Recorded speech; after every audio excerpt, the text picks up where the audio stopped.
सभी दोस्तों को नमस्कार, गुड इवनिंग। साथियों, बहुत दिन बाद हम हमारे टॉपिक की ओर चल रहे हैं। साथियों, लगभग 3 दिन हो गए हैं और शिक्षा मनोविज्ञान एवं शिक्षण विधियों के हम क्वेश्चन देखने वाले थे, लेकिन साथियों कुछ वजह के कारण से मैं वीडियो नहीं बना पा रहा था।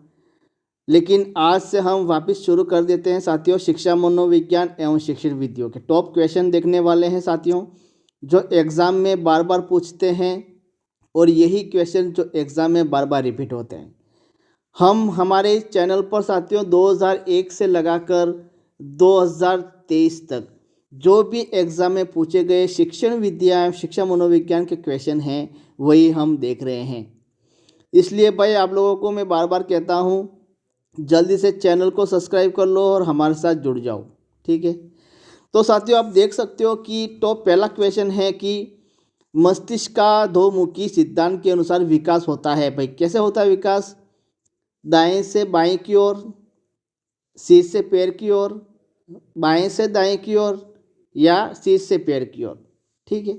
तो इसका आंसर क्या होगा, जल्दी से मुझे बताइए। मस्तिष्क का दो-मुखी सिद्धांत के अनुसार विकास होता है। तो साथियों इसका करेक्ट आंसर होगा ऑप्शन डी। ऑप्शन डी होगा, क्या होगा? सिर से पैर की ओर, ठीक है। नेक्स्ट क्वेश्चन,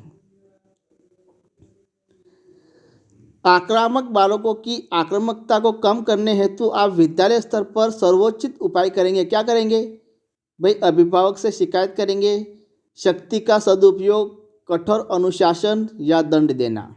क्या कह रहा है ये? एक बार समझ लीजिएगा। आक्रामक बालकों की आक्रामकता को कम करने हेतु आप विद्यालय स्तर पर सर्वोच्च उपाय करेंगे। क्या करेंगे? तो साथियों इसका करेक्ट आंसर होगा ऑप्शन बी, शक्ति का सदुपयोग, ठीक है। शक्ति का सदुपयोग करेंगे साथियों। नेक्स्ट क्वेश्चन, निम्नलिखित पद्धति व्यक्तिगत भेद को ध्यान में नहीं रखकर शिक्षण में प्रयुक्त की जाती है। कौन सी है भाई? डाल्टन योजना, बिनेटी का पद्धति, प्रायोजना पद्धति या व्याख्यान पद्धति? जल्दी से बताइए इसका आंसर क्या होगा। निम्नांकित पद्धति व्यक्तिगत भेद को ध्यान में नहीं रखकर शिक्षण में प्रयुक्त की जाती है। कौन सी पद्धति है? ऑप्शन डी, व्याख्यान पद्धति, ठीक है। Option D is correct answer. Next question, निम्न में से कोहलबर्ग के नैतिक विकास के सिद्धांत की अवस्था नहीं है। यहाँ पूछा है नहीं है, कौन सी नहीं है? प्राग रूढ़िगत, रूढ़िगत, संवेदी प्रेरक या पाश्चात्य रूढ़िगत? तो साथियों इसका करेक्ट आंसर होगा ऑप्शन सी। ऑप्शन सी, संवेदी प्रेरक, ठीक है। ये संवेदी प्रेरक नहीं है। नेक्स्ट क्वेश्चन, कक्षा संप्रेषण होना चाहिए। कैसा होना चाहिए? छात्र केंद्रित, शिक्षक केंद्रित, पाठ्य सामान्य केंद्रित या पाठ्य पुस्तक केंद्रित? क्या होगा? कक्षा संप्रेषण होना चाहिए। ऑप्शन ए, छात्र केंद्रित होना चाहिए। कैसा होना चाहिए? छात्र केंद्रित, ठीक है। नेक्स्ट क्वेश्चन, एक बालक अपने विचारों एवं भावनाओं को प्रकट नहीं करता है, वह किस श्रेणी में रखा जाता है? दमित, मूर्ख, आक्रामक या स्वार्थी? जल्दी से बताइए क्या होगा इसका आंसर। एक बालक अपने विचारों एवं भावनाओं को प्रकट नहीं करता है, तो कौन सा बालक है साथियों? ऑप्शन ए, दमित बालक है ये, ठीक है। ऑप्शन ए, दमित बालक। नेक्स्ट क्वेश्चन, स्वस्थ शरीर में ही स्वस्थ मस्तिष्क का निर्माण ही शिक्षा है। कथन किसका है भाई? फ्रेडसन, अरस्तु, चाणलाके या शोनेल? किसका है? स्वस्थ शरीर में ही स्वस्थ मस्तिष्क का निर्माण ही शिक्षा है। इस कथन किसका है? ऑप्शन बी, अरस्तु का कथन है। किसका भाई? अरस्तु का कथन, ठीक है। नेक्स्ट क्वेश्चन, निर्देशन एवं अधिगम के बीच समानता है। क्या भाई? दोनों ही विषय वस्तु केंद्रित है, दोनों छात्र केंद्रित हैं, दोनों पृष्ठ पोषण एवं पाठ्य विश्लेषण पर बल देती हैं, उपयुक्त में से कोई नहीं। क्या है इसका आंसर? निर्देशन एवं अधिगम के बीच समानता है। क्या है? दोनों छात्र केंद्रित है। Option B is correct answer. दोनों भाई छात्र केंद्रित है, ठीक है। नेक्स्ट क्वेश्चन, निम्न में से किस अवस्था में बालक अपने समकक्षी वर्ग के सक्रिय सदस्य बनते हैं? किस अवस्था में? वयस्कावस्था, किशोर अवस्था, बाल्यावस्था या पूर्व बाल्यावस्था? क्या आ गए? जल्दी से बताइए। निम्न में से किस अवस्था में बालक अपने समकक्षी, क्या बोलते हैं, समकक्षी वर्ग के सक्रिय सदस्य बनते? ऑप्शन सी, बाल्यावस्था में। ठीक है, नेक्स्ट क्वेश्चन।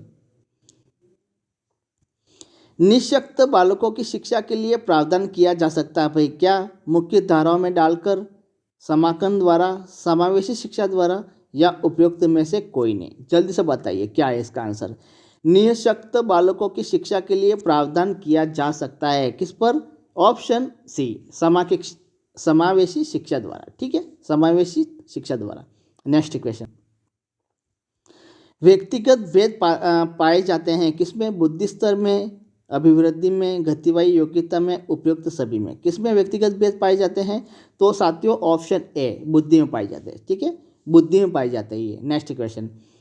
व्यक्तिगत भेद में हम पाते हैं, क्या पाते हैं? विचरणशीलता या प्रतिमानता, दोनों, उपयुक्त में से कोई नहीं। जल्दी से बताइए इसका आंसर क्या होगा। तो साथियों इसका आंसर होगा ऑप्शन सी, दोनों होगा। ठीक है, नेक्स्ट क्वेश्चन। गिलपोर्ट ने अभिसारी चिंतन पद का प्रयोग किससे समान अर्थ में किया भाई? गिलपोर्ट ने अभिसारी चिंतन पद का प्रयोग किसके समान अर्थ में किया है? सृजनात्मकता, बुद्धि या सृजनात्मकता, या इनमें से कोई नहीं। जल्दी से बताइए क्या होगा इसका आंसर। तो गिलपोर्ट ने अभिसारी चिंतन पद का प्रयोग साथियों किया है बुद्धि के लिए। किसने? बुद्धि के लिए किया है। देखो साथियों ये अभिसारी दिया हुआ है यहाँ पे, अभिसारी, एक बात याद रखना, अभिसारी जो है ये बुद्धि के लिए है, और एक शब्द और है अपसारी। अपसारी अगर पूछा हो तो साथियों वो सृजनात्मकता के लिए होगा। ठीक है, सृजनात्मकता के लिए। दोनों क्वेश्चन ध्यान रखना। ठीक है, नेक्स्ट क्वेश्चन। प्रतिरक्षा प्रक्रिया है, क्या है? उत्तरदायित्व का स्थानांतरण, सचेतन व्यवहार, प्रतिरक्षा विवाद का साधन, या व्यक्तिगत का रक्षा कवच। क्या है प्रतिरक्षा प्रक्रिया?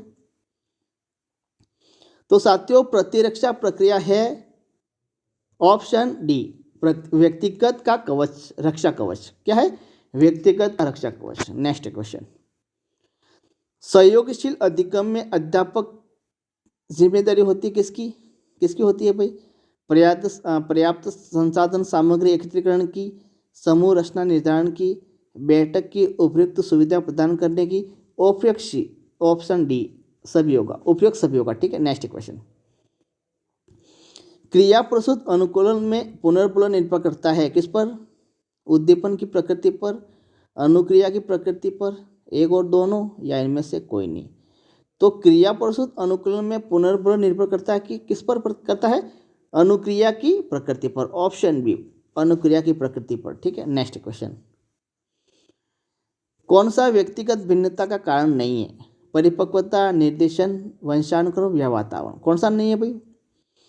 कौन सा व्यक्तिगत भिन्नताओं का कारण नहीं है? कौन सा नहीं है? ऑप्शन बी, निर्देशन नहीं है। ठीक है, निर्देशन नहीं है भाई। Next question. निम्न में से कौन सा विकल्प उपलब्धि में व्यक्तिगत भिन्नता का प्रतीक नहीं है? क्या? लिंग में विभिन्नता, पूर्व अनुभव में विभिन्नता, रुचि में विभिन्नता, या पूर्व निर्देशन में विभिन्नता। निम्न में से कौन सा विकल्प उपलब्धि में व्यक्तिगत भिन्नता का प्रतीक नहीं है? क्या नहीं है भाई? कौन सा नहीं है बताइए, जल्दी से बताइए।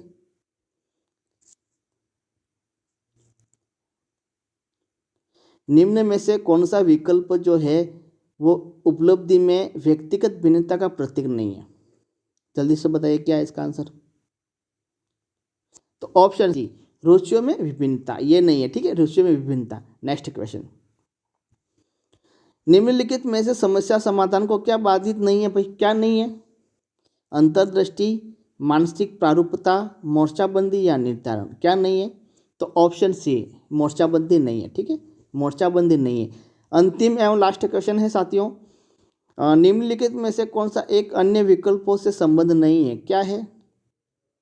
ऑप्शन ए, ऑप्शन ए नहीं है, स्वाकलन के कौशलों को प्रतिमाजित करना। तो साथियों हमने शिक्षा मनोविज्ञान एवं शिक्षण विद्या के टॉप 20 क्वेश्चन देख लिए हैं। जल्दी से देख लो, और चैनल को सब्सक्राइब नहीं किया तो साथियों जल्दी से चैनल को सब्सक्राइब कर लो। ठीक है, नेक्स्ट वीडियो हम नेक्स्ट अपलोड करेंगे। ठीक है, तो थैंक यू, धन्यवाद।